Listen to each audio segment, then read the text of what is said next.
America ने Venezuela पर बड़ा हमला किया है, जहां एक के बाद एक बड़े विस्फोट से राजधानी काराकास दहल गई।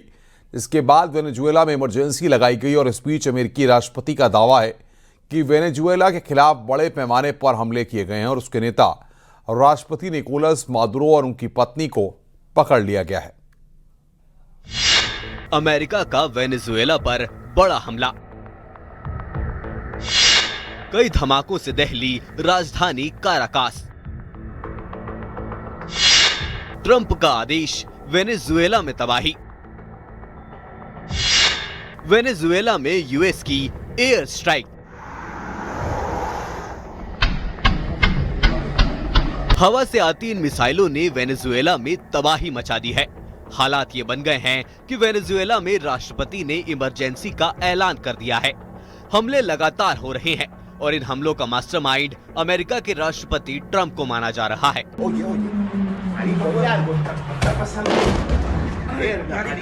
अमेरिका ने वेनेजुएला पर बड़ा हमला कर दिया है।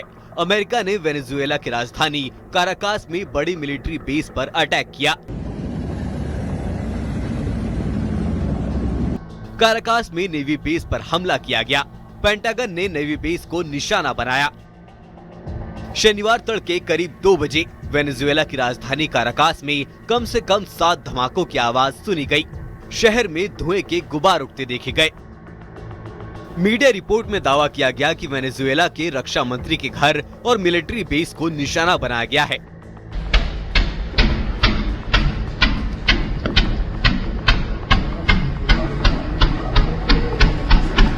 रिपोर्ट्स के मुताबिक काराकास में एक के बाद एक 7 से ज्यादा धमाकों की आवाजें सुनी गई और शहर में धुएं के गुबार उठते देखे गए। एक अन्य वीडियो में शहर के ऊपर अमेरिकी सेना के चिनूक हेलीकॉप्टर उड़ते नजर आए। बताया जा रहा है कि पहला धमाका स्थानीय समय के अनुसार रात करीब 1:50 पर हुआ। शहर के ऊपर से कम ऊंचाई पर उड़ते विमानों की आवाज भी सुनाई दी। धमाकों की आवाज सुनते ही शहर के अलग अलग इलाकों में लोग घबरा कर सड़कों पर निकल आए। वेनेजुएला की सरकार की ओर से जारी बयान में कहा गया कि Bolivian Republic of Venezuela United states of America की मौजूदा सरकार द्वारा वेनेजुएला के इलाके और लोगों पर रिपब्लिक की राजधानी काराकास शहर और मिरांडा, अरागुआ और ला गुएरा राज्यों के सिविलियन और मिलिट्री ठिकानों पर हमले किए गए। Se escuchan helicópteros, son las 1:58 de la mañana. Están atacando el fuerte Fiuna. और मिलिट्री ठिकानों पर किए गए बहुत गंभीर सैन्य हमलों को अंतर्राष्ट्रीय समुदाय के समक्ष खारिज करता है। हमले संयुक्त राष्ट्र चार्टर, खासकर इसके आर्टिकल 1 और 2 का खुला उल्लंघन है।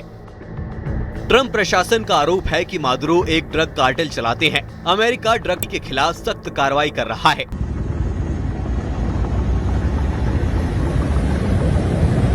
मादुरो ने इन आरोपों को पूरी तरह खारिज किया है। उनका कहना है कि वो नशीले पदार्थों के कारोबार में शामिल नहीं है और अमेरिका असल में उनकी सरकार गिराना चाहता है, क्योंकि वेनेजुएला के पास दुनिया का सबसे बड़ा तेल भंडार है। कई हफ्तों से ट्रंप इस इलाके में ड्रग कार्टेल के खिलाफ जमीनी हमलों की धमकी दे रहे थे और कह रहे थे कि ये जल्द शुरू होंगे। Bureau report, news 18।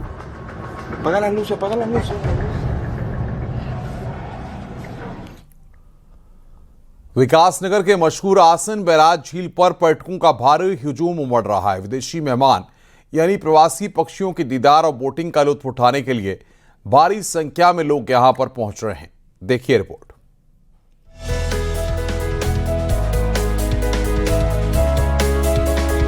देहरादून का आसन वेटलैंड कंजर्वेशन रिजर्व सैलानियों से गुलजार है।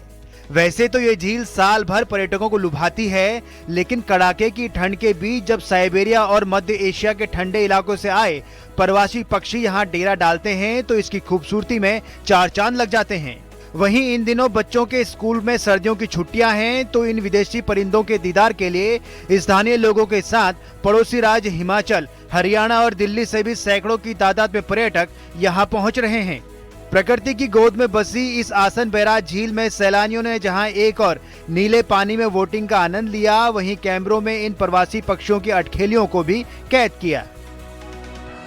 यहाँ पर आके बच्चों के साथ में आई हूँ। इससे पहले जब आई थी तो मेरी शादी हुई थी, तो मैं आज 17 इयर्स बाद आई हूँ। आज भी उतना ही खूबसूरत है और सबसे अच्छी बात तो ये कि यहाँ पर बहुत पीसफुल है। ये बहुत अच्छा पर्यटक स्थल है। यहाँ पे मुझे इतना मजा आया है। बोटिंग मैंने करी है और यहाँ पे आपकी कैंटीन भी मैंने खाया, बहुत टेस्टी था। और साथ में मैंने वहाँ पे चिड़िया देखी थी, वो विदेशी चिड़िया है ना, क्या नाम है उनका, हाँ साइबेरिया। वो हर साल आती है, इस बार भी थी और बहुत अच्छा लगा मुझे तो। आसन झील में वोटिंग और विदेशी परिंदे बच्चों को खूब लुभा रहे हैं। यहाँ की नेचुरल ब्यूटी के प्रति बच्चे खासा आकर्षित हो रहे हैं। हमने अभी बर्ड्स भी देखी थी, जैसे purple hero, bar headed goose और बहुत सारी देखी साइबेरियन बर्ड्स। वो विंटर्स में आती है क्योंकि और मार्च तक जाती है। बहुत मजा आया, बहुत अच्छा लग रहा है। हमने यहाँ पे बोटिंग करी थी, लाइक 20 मिनट करने के लिए टाइम मिलता है, तो दूर तक गए थे काफी रोप तक। एंड यहाँ पे बहुत सारी बर्ड्स भी देखने को मिली, लाइक बहुत डिफरेंट टाइप्स की, लाइक जो विंटर्स में आती है, उन्हीं को देखने के लिए आए थे हम। और अच्छा लग रहा है, different way to spend it today. भारी भीड़ को देखते हुए प्रशासन भी पूरी तरह से अलर्ट है। पर्यटन स्थल की सुरक्षा और इन खास प्रवासी पक्षियों के संरक्षण के लिए पुलिस और वन विभाग की टीम लगातार गश्त कर रही है। रात दिन एक करके हम लोग काफी वो ध्यान रख रहे हैं कि ताकि कोई गंदगी न करे। कल रात को हम गश्त में थे, परसों भी थे, आज सुबह से ही हमारा स्टाफ लगा हुआ है कि कोई ठीक है, कोई आए अपना बढ़िया है, पर्यटन को बढ़ावा मिल रहा है, काफी लोग आ रहे हैं। बहरहाल चहचहाते विदेशी परिंदों का दीदार करने के लिए दूर दूर से सैलानी आसन बैराज पहुंच रहे हैं। न्यूज 18 के लिए विकासनगर से कुलदीप चौहान की रिपोर्ट।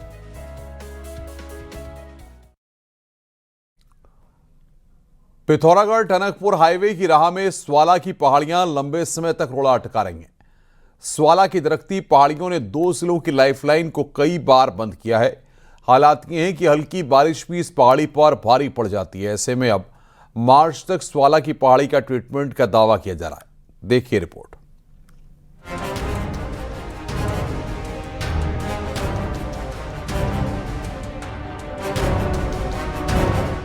चीन और नेपाल को जोड़ने वाला NH9 इकलौता हाईवे है। इस हाईवे की मदद से जहां सुरक्षा बल सीमाओं पर पहुंचते हैं, वहीं लाखों की आबादी की जरूरतें भी पूरी होती हैं।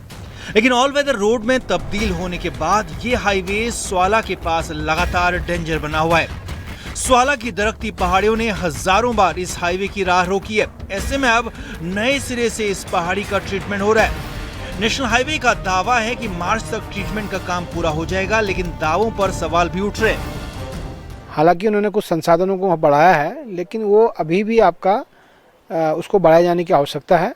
और अगर स्वाला ठीक नहीं होता है तो ये जो आने वाला जो बरसात है, अभी लगता है कि इस बीच तो बारिश हुई नहीं है, और हल्की भी अगर बारिश होती है तो हमारी ये लाइफलाइन आपका बंद हो जाएगी। इससे स्वाला की पहाड़ी के ट्रीटमेंट के लिए 21 करोड़ की धनराशि जारी हुई है, जिसमें 12 करोड़ की लागत से पहाड़ी के ऊपरी हिस्से में काम होना है, जबकि 9 करोड़ की लागत से निचले हिस्से का ट्रीटमेंट किया जाना है। इन दिनों स्वाला में रिटेनिंग वॉल के साथ ही पहाड़ियों से पानी निकासी का काम जोरों पर चल रहा है। यही नहीं, ऊपरी हिस्से को स्टेबल करने के लिए भी दिन रात काम चल रहा है। और कमजोर होने के कारण से रोड बनाने की स्थिति जैसे ही बनती है, तो वैसे ही वो कमजोर पहाड़ नीचे की तरफ शिफ्ट करता है। तो अभी हमने उसमें ड्रोन सर्वे करके कोई अल्टरनेट रोड बने, इसके लिए हमारा चल रहा है। और जो वर्तमान में जो रोड है उसमें ट्रीटमेंट स्लोप प्रोटेक्शन का काम चल ही रहा है। स्वाला की दरख्ती पहाड़ियों ने बॉर्डर के 2 जिलों की राह काफी मुश्किल कर दी है। ऐसे में उम्मीद जगी है कि ट्रीटमेंट पूरा होने के बाद लाखों की आबादी को राहत मिलेगी, लेकिन इसके लिए NH को अभी से काम की रफ्तार बढ़ानी होगी, ताकि तय वक्त पर टारगेट भी पूरा किया जा सके। न्यूज 18 के लिए पिथौरागढ़ से विजयवर्धन उप्रेती की रिपोर्ट। देहरादून में विभागों के बीच तालमेल की कमी का अंदाजा इसी से लगाया जा सकता है कि यहां पूरे साल सड़कों पर खुदाई का काम चलता रहता है। कभी UPCL की खुदाई तो कभी गेल की पाइपलाइन बिछाने का काम। लेकिन सवाल यह है कि 4 साल पहले जो घरेलू पाइपलाइन गैस का सपना दिखाया गया था, वो आज तक हकीकत क्यों नहीं बन सका। देखिए हमारी ग्राउंड रिपोर्ट।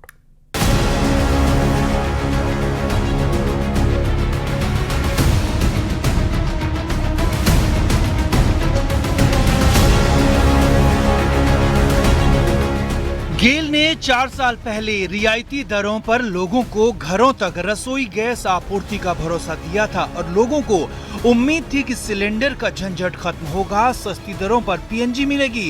लेकिन ये सपना आज भी अधूरा है। 4 साल में मीटर खराब हो गए, पाइपलाइन जंग खा गई और गैस सप्लाई अभी भी शुरू नहीं हो पाई। सिर्फ इंतजार लोग कर रहे हैं। तो ये गेल की पाइपलाइन ना आपकी वंस अपॉन अ टाइम बिछी थी और तब हमें कहा गया था कि 2 साल के अंदर हम इसमें मेजर लाइन बिछा के आपकी गैस स्टार्ट कर देंगे।